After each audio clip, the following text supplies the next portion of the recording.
The Bulls are sitting on a breakout star the league won't see coming. He's here! Forget he's coming, he's arrived! Oh, Lord! Reed Sheppard would be a star if he was getting more minutes. Pulls up, three-pointer. Bang! Bang! It's good! Stephon Castle has a clear pathway to NBA stardom. Castle. Oh! Castle elevating!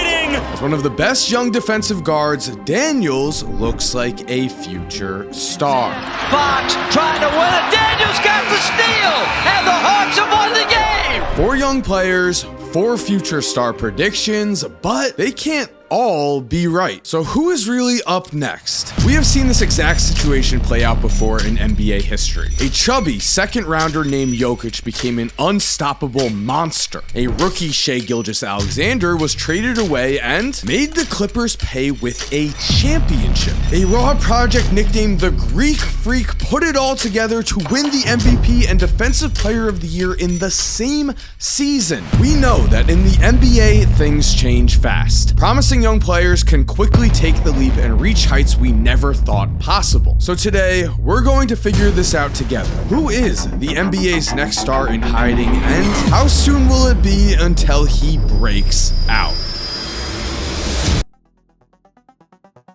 For Modest Buzelis, his personal answer is as soon as possible, because Modest believes... What's your ceiling? I think I could be the best player ever. That's just how I think. And if you don't think like that, I mean, it's not the sport for you. That is the exact mindset you need from a developing star. Modest is an athletic freak who turns heads as he can tear down the rim on offense, while on defense, he sends shots into the bleachers. Modest easily passes the eye test, and the reason he was slept on in the first place is that to begin the 2025 season, the Bulls had a logjam of veteran talent on the wing. So in his first game, he played just 5 minutes and did not score a single point. But then, in the middle of the season, Zach LaVine was traded and the Bulls made a massive decision. They benched former number 4 pick Patrick Williams, and soon it was Modest who got the starting nod, and it was only up from there. In October and November combined, Modest averaged just 4.2 points, 2.2 rebounds, and 0.2 assists per game, while he also shot under 37% from the field. But by the end of the season, everything had changed and he was rolling. On February 4th against the Heat, Modest became the youngest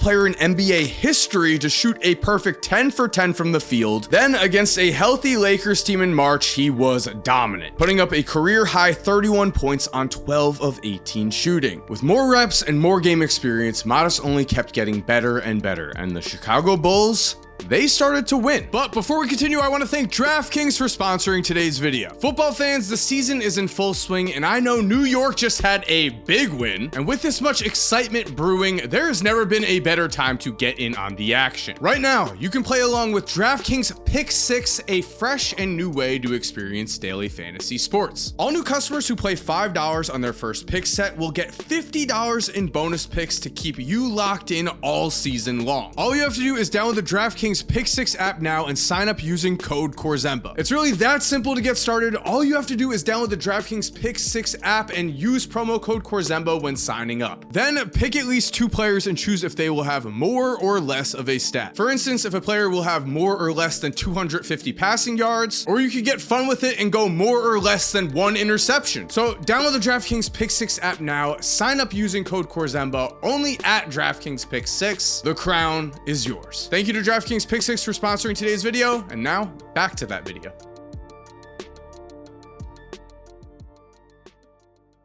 Without their former all-star Zach LaVine, Chicago went 17-14 down the stretch with Modest starting and made the play-in game. Everyone thought they were going to be tanking, but instead, Modest showcased he was a force on both ends of the court. Block percentage is a stat that shows just how often you block an opponent's shot when they take one over you. Modest ranked in the 97th percentile as a wing in block percentage, and while he was playing for the G League Ignite, he averaged 2.1 blocks per game. This is significant significant. His elite shot blocking as a wing truly showcases his timing and IQ on the defensive end. Rare for a young player, and in the summer league, Modest just kept it rolling, averaging 22.5 points, 5 rebounds, and a block and a half a game in just 28.4 minutes. And maybe the best part? Modest was once projected to be the #1 overall pick in the draft. He was once already seen as a future star before the G League Ignite ruined his draft stock. But once he was drafted, Modest told the world, Thank you to everyone that doubted me, because I wouldn't be here without y'all.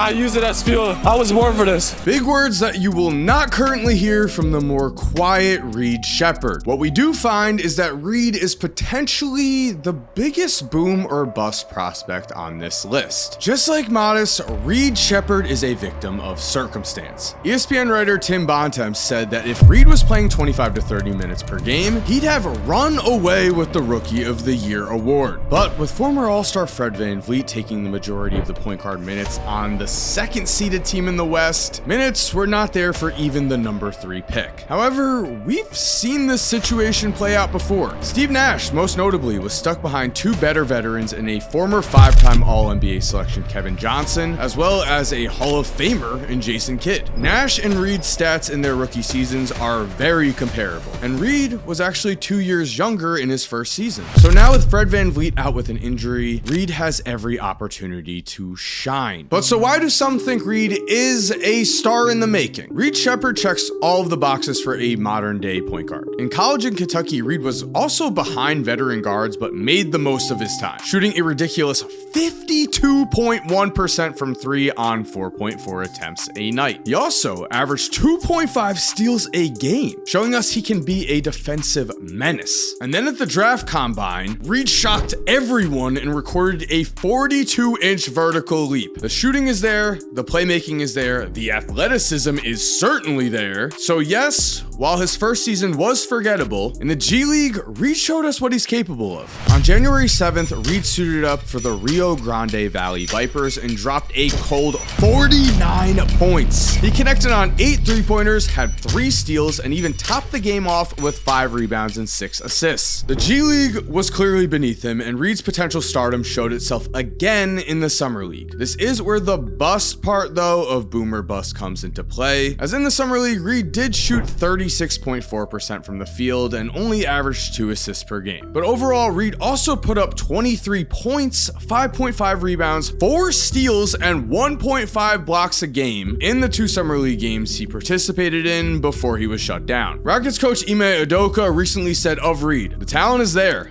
A lot of times you take that leap between year 1 and year 2. The work he's shown in the offseason already, he's taken a nice jump." As for Stephon Castle, he did get the chance to shine, and he took advantage of it. As a 6'6" guard with a 6'9" wingspan, Castle's height already gives him a nice advantage. And as the NBA season went on, he learned how to use it. Named the 2025 Rookie of the Year, Castle started somewhat slowly, but averaged 17.8 points, 5.1 rebounds, and 5 assists per night in 30 games after the All-Star break. Cleaning the glass also has him as the #1 combo guard in the NBA, just ahead of Amen Thompson, in fouls drawn on shooting attempts. Castle's rookie season proved that in a lot of ways, he is already playing beyond his years. His rookie season was pretty much perfect if we're projecting him to be an all-star or better. He was even MVP of the Rising Stars game. Now the goal is of course to become the second star next to Wemby, to grow with Wemby to become an unstoppable force in the Western Conference. And paired with the world's ultimate lob threat, Castle was already one of the better players in the league in creating shots for his teammates. Castle is exactly what the Spurs and Wemby need: a winner. Stephon helped the United States take home the gold medal in the 2022 Under-18 FIBA Americas Championship. Then he went to UConn and helped the Huskies secure a national championship. And in the Final Four, Castle was a star, leading his team in scoring with 21 points, and then was second in scoring with 15 points in the national championship. He has shown he is built for big moments, and he has also shown a great work ethic and rate of improvement. In November of 2021, Stephon was ranked just 84th in his class. By the end of his senior season, he was ranked 9th. Then he became the 4th overall pick. Then he became Rookie of the Year. Now, is Castle in a crowded backcourt with De'Aaron Fox, Dylan Harper, and Devin Vassell? Yes. But The cream rises to the top, and NBA stars such as Anthony Edwards have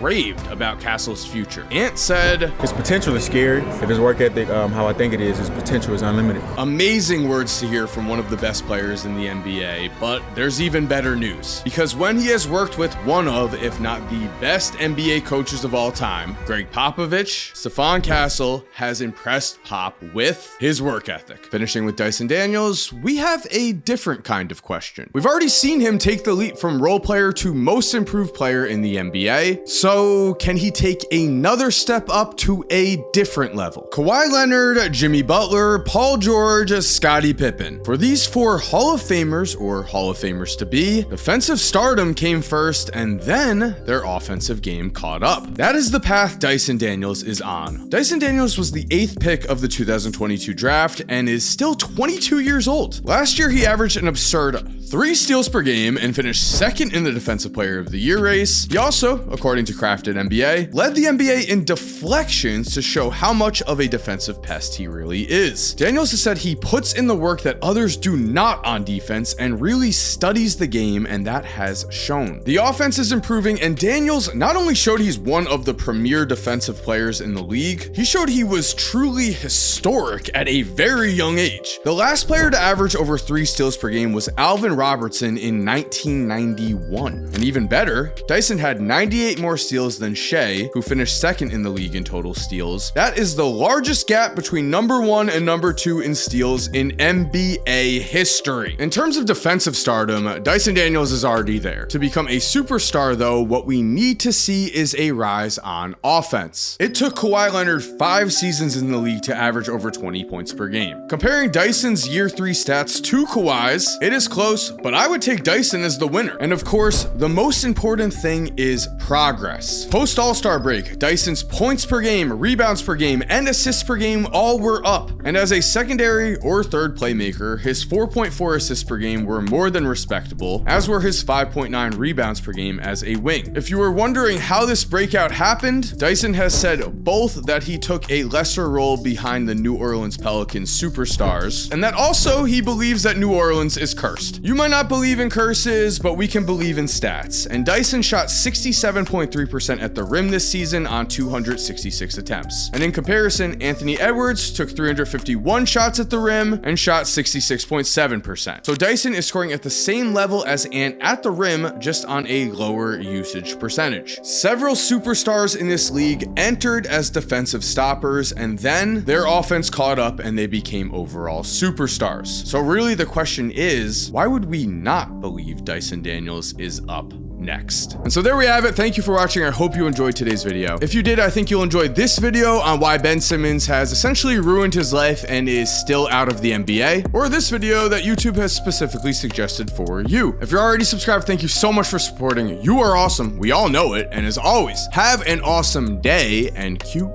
that music.